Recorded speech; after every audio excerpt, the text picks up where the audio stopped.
Welcome back into Sports Memo's betting podcast. College football, every game on the board. Really excited about this next segment. We got Mid-Major Matt on Twitter at Mid-Major Matt. Welcome in, man. How you doing today? Really excited. About time to talk some college football. College football, real games, real spreads. It matters. Not that NFLX doesn't, and you can win money, but we're talking games. Regular season games here, Matt. Let's get after it. Akron, Illinois, 56.5 the total. Bet up to 61, man. 5-point move here on this total. People liking the over. Seeing Illinois from the Big Ten laying 18 to their MAC opponent. What are you thinking here with the Zips in Illini? Well, I'm not a big fan of the Zips this year, but they did win last year in Northwestern by a 21-point underdog, 39-34.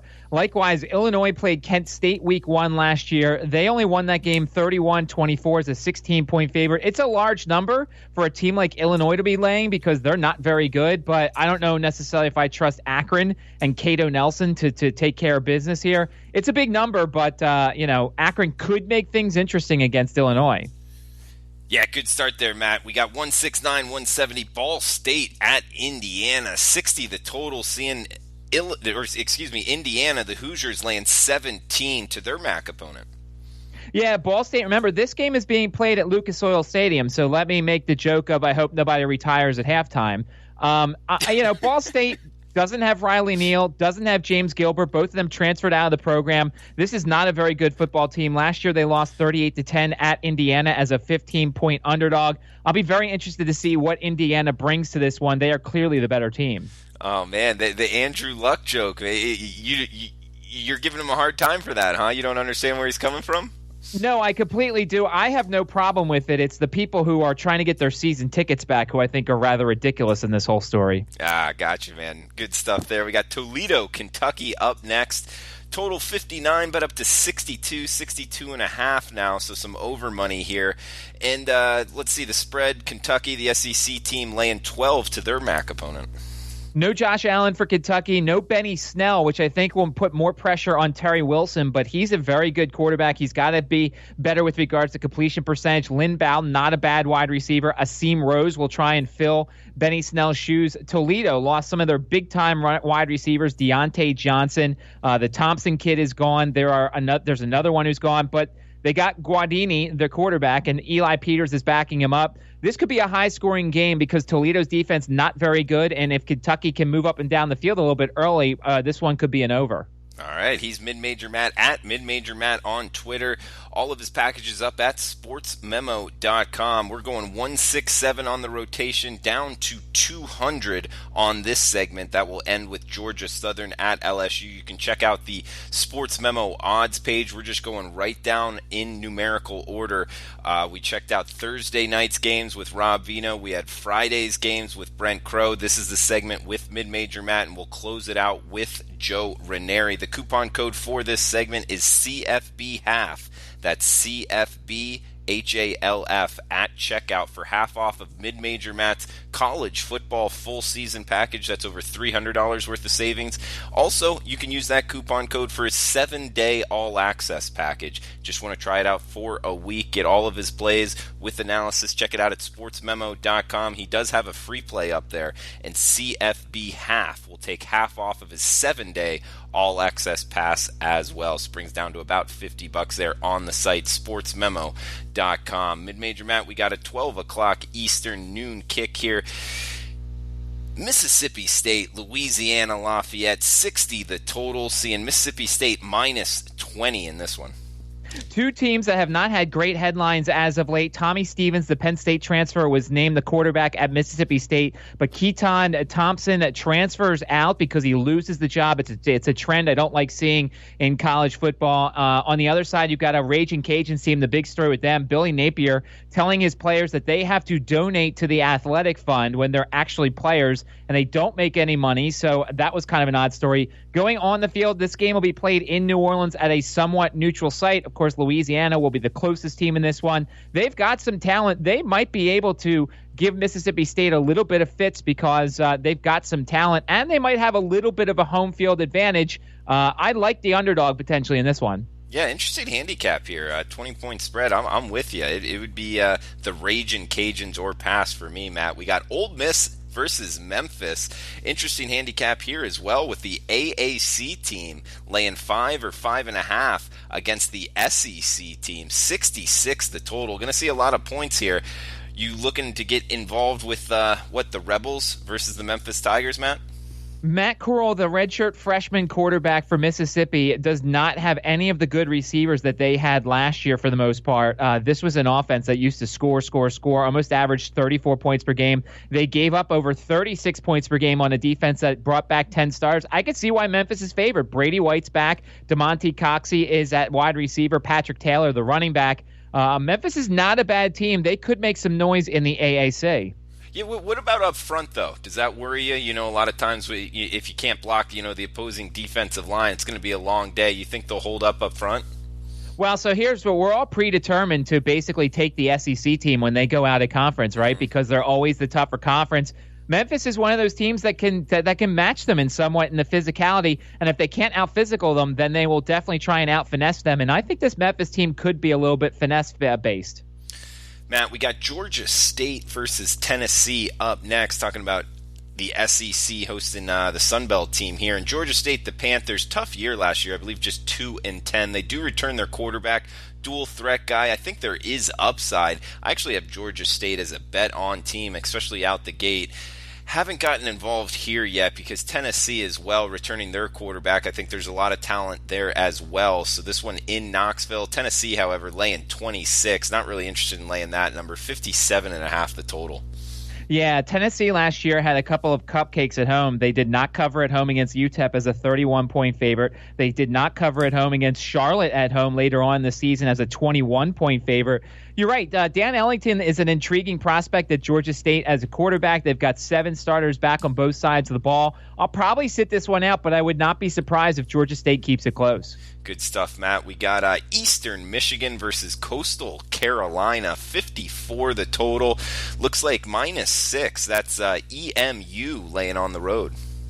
EMU's actually been a really good team in terms of covers. There are a bunch of trends that have backed them because they play a style of football that just kind of naturally keeps them in the game. They don't have the best talent. They're not the best team in the MAC, that's for sure. But the way they play is very interesting. When you look at Coastal Carolina, Joe Moglia no longer coaching there. Jamie Chadwell, it's his second year there. They were 5-7 last year. This is one of those things where you could potentially look at the home dog. CCU has won 8 straight home openers going back to 2011, but they have not beaten a MAC school yet, although the last one came in 2012. I'll be interested to see how this one goes because both teams could be on my cards in the future. And Matt, I believe Coastal Carolina isn't too far from you. Have you ever been to their campus and seen this stadium?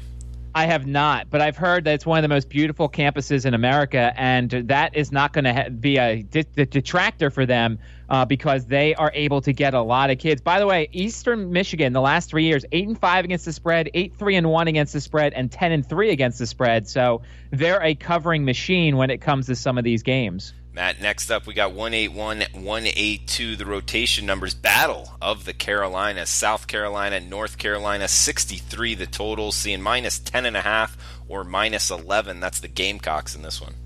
So Mac Brown returns to Chapel Hill to be the head coach of North Carolina. I'm not a fan of the hire. I think that North Carolina is going to be a disaster. One of my favorite total plays is the under for North Carolina this year. The game's going to be played in Charlotte, so they'll have some fans there, but that necessarily is not going to help them. South Carolina, you got Jake Bentley, you got Rico Dowdell at running back. You've got the SEC physicality. It's a bigger number than I'd like. I think South Carolina wins. Maybe this is one of those games you throw in a teaser and you get it down to a key number because I think South Carolina is going to win, but maybe not necessarily by double digits.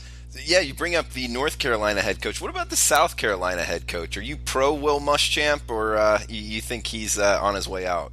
I mean, I'm not the biggest fan of Will Muschamp, but he's starting to build something a little bit. Now, granted, 2 straight, or the 7-6 season last year, 9-4 in 2017, 6-7 in 2016. He's all right. I'm not a big Will Muschamp fan, but I think he's better than Mac Brown, that's for sure. All right, we got Duke versus Alabama up next. 57 the total. Seeing Alabama laying 33.5. And Matt, this is an interesting handicap, mainly because I look at this from the head coaching angle in terms of Nick Saban. He doesn't really run up the score. If you've been laying big numbers with Alabama, you really haven't been doing all that well over the years. And he's going up against David Cutcliffe, which, I'm not saying they're the best of friends, but, same age group, same kind of respect level. I could see Nick Saban not really pressing on the gas pedal and beating Duke down. Therefore, I would actually look towards the Duke Blue Devils. However, I've heard a lot of the mainstream out there really looking for Alabama to roll. How do you view this one? Well, here, Alabama's 9-0 in neutral site openers. They've won those games by an average of 24 points. The Dylan Moses injury is fascinating because he's another linebacker that they need, and they already have a linebacker who got hurt. They only have one other guy with experience. So Alabama, but this is the thing, Alabama may want to come out and flex their muscle and tell everybody that they're back. They may want to win this game by 70. You're right, the respect angle when it comes to Saban and Coach Cutcliffe. I like Quentin Harris, the quarterback. Duke has some decent pieces on defense. Once again, probably not a play here, but yeah, I can make a case for Duke. It's just one of those things where I'm not going to watch the game and hope that they just hold on. Right, that's always a tough watch for sure. And guys, we're talking with Mid-Major Matt, Sportsmemo.com. Check out his packages on the website. About halfway through the segment here, every game on the board. College football, we'll be doing it every week. Mid-Major Matt will be a huge part of it. Knows college football as good as anybody out there. Also knows the FBS and FCS teams. A lot of those matchups week one, so check that out at sportsmemo.com. He's releasing those as well, which they are available in a lot of shops in terms of offshore sports books. Vegas will release them as well, so it's just a little bit more towards game time. So check out his packages at sportsmemo.com. I'm sure he's going to do real good with those week one, and you can use the coupon code CFB half at checkout to get half off of his 7-day all access. So really, low entry there to his package for just 7 days. Also college football, NFL full season, you can use CFB half for 50% off as well for huge savings on that. We got Northwestern, we got Stanford up next. Cardinal laying 6 or 6.5, 47.5 the total, Matt. Well, Northwestern's got Hunter Johnson, the Clemson transfer. He was a 4- or 5-star kid, no matter depending upon where you looked. He's got a lot of talent. He can throw. He can run. So that's going to help Northwestern a little bit because now Clayton Thorson is in the Philadelphia with my Eagles. And you've got Stanford, no J.J. Arcega-Whiteside, no Bryce Love, although Bryce Love had the injury, so they've been without him before. I like Northwestern, actually, this year. I'm a little higher on Northwestern than other people. I think that the over for their win total is not a terrible way to go. I'll be interested to see. They're making the trip out to California to start. Last year in week one, Northwestern went to Purdue. Now, granted, Purdue and Stanford are two different programs, but Northwestern won on the road 31-27 as a 1-point underdog last year on the road. I think Northwestern could be a live dog in this one. Matt, we got Virginia Tech, Boston College up next. Looks like the Hokies laying 5, 58.5 the total.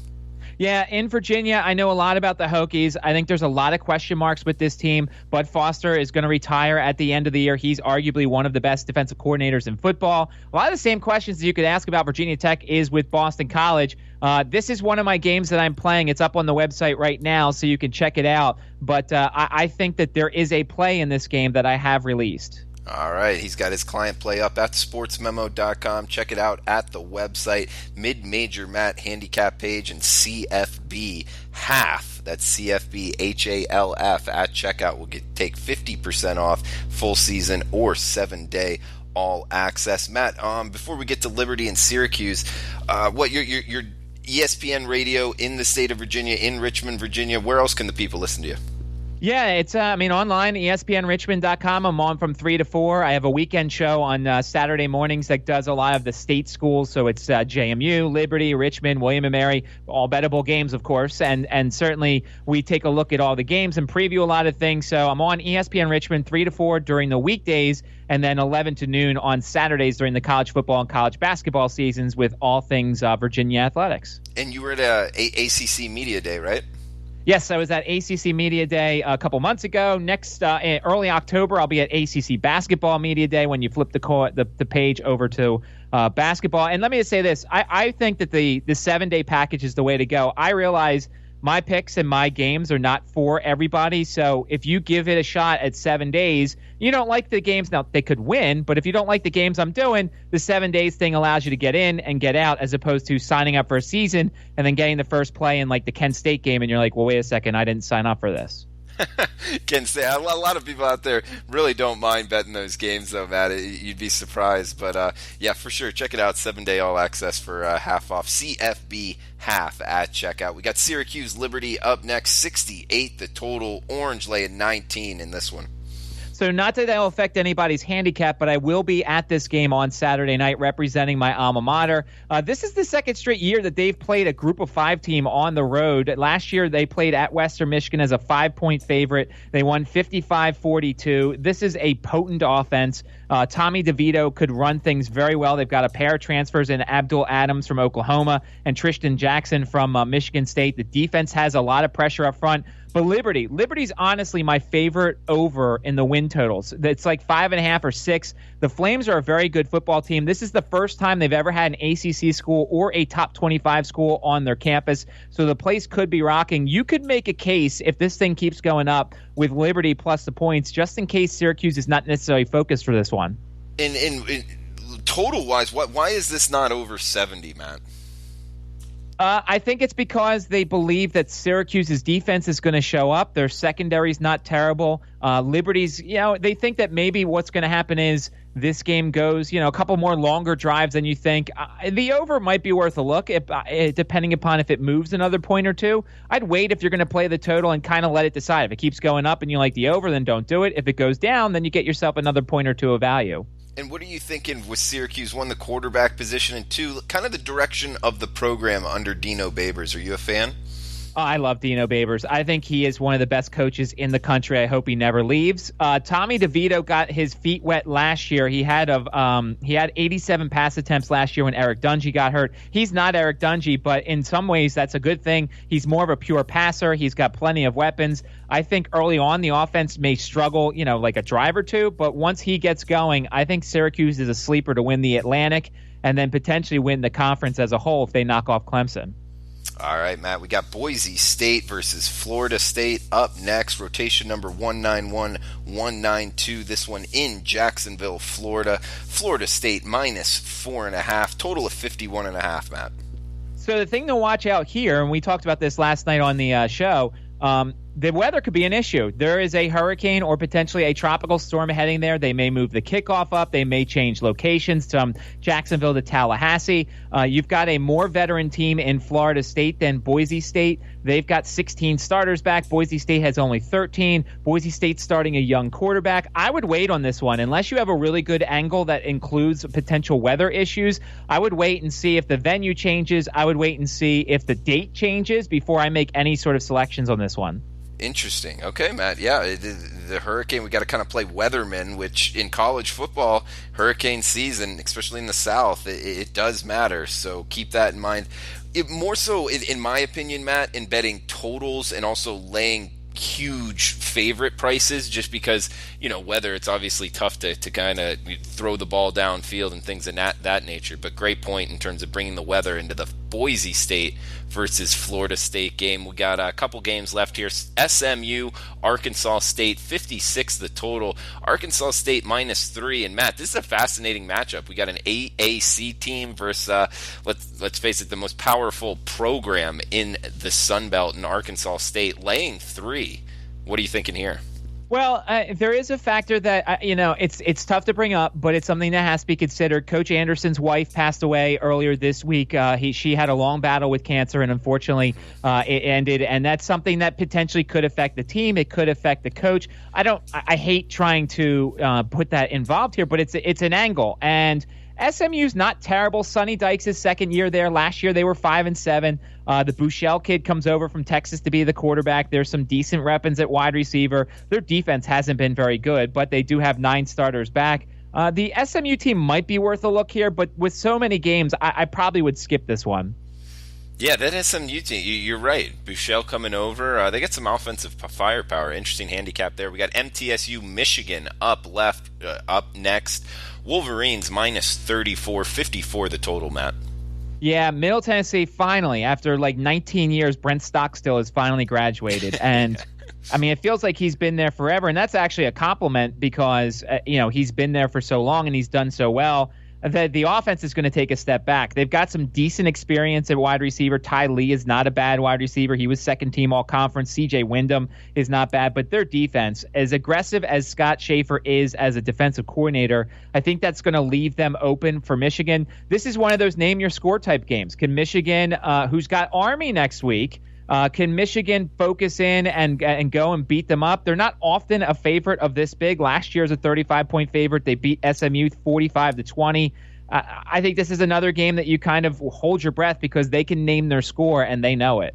Hey, you said it has Army next week. It makes me think, Army's a favorite here. A lot of people like them this year. You got that game circled as betting on Army in week 2?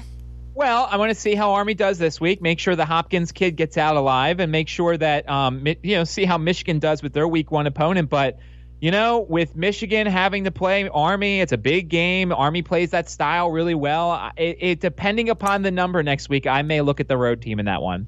Good stuff, Matt. We got Miami of Ohio at the Iowa Hawkeyes up next. Iowa minus 3 touchdowns, 47 the total. Yeah, this is Iowa's one of those teams that always seems to, they're not sexy. They don't do anything really great, but they're also pretty solid in a lot of different areas. As I'll admit, I'm not the biggest Big Ten person. From the MAC perspective, Miami, I mean, they don't have a lot of talent back. 10 starters. They went 6-6 last year under Chuck Martin, and you may remember they are one of those teams that got really hot towards the end. The Red Hawks upset Northwestern in 2003, but they've lost 13 straight to Big Ten foes. They took on Iowa in 2016 and lost 45-21. This is a pass for me because, once again, I think Iowa can name their score in this one. All right, Matt. One game left. It's Georgia Southern versus LSU. Make sure to check out all of Mid-Major Matt's packages at sportsmemo.com. Follow him on Twitter at MidMajorMatt. And remember the coupon code CFBHalf at checkout for 50% off his full season packages and also his 7-day all access will take half off. So just only about $50 barrier of entry there at sportsmemo.com. We got Georgia Southern at LSU before we hand it over to Joe Ranieri to close out the Every Game on the Board podcast. LSU near 4 touchdowns now, Matt, taking some money up to minus 27 or minus 27.5. Looks like 52.5 or 53 being the total. Well, and I can see why. I think there's people who think LSU won't be focused for this one. They've got a road trip to Texas in week 2, bigger fish to fry. Joe Burrow at quarterback. There's some talent on LSU. There's a lot of people who think that if there's somebody maybe outside of Alabama or Georgia to win the SEC, some people think it's LSU. They went 10-3 last year for Ed Orgeron. Georgia Southern, I mean, the weird offseason for Shea Wertz where he gets arrested and then they arrest him for the wrong thing. Shea Wertz is a very good quarterback. He runs that style of offense very well. They do not have Wesley Fields back. That's a guy in their backfield who ran this, was the guy that they relied on. He had 200 carries. He had 10 receptions because, this team doesn't throw it very often. I think the money's coming in because you've got an odd-style team against an LSU squad who could potentially not be focused. So I can understand the money move. I don't necessarily know if I'll be on the money move, but I could see why people are betting on Georgia Southern. All right, Matt. Great stuff. As always, we'll have Mid-Major Matt on next week breaking down the college football Every Game on the Board slate. Matt, best of luck with your bets this weekend. And, guys, we'll be right back with Joe Ranieri to close out the podcast.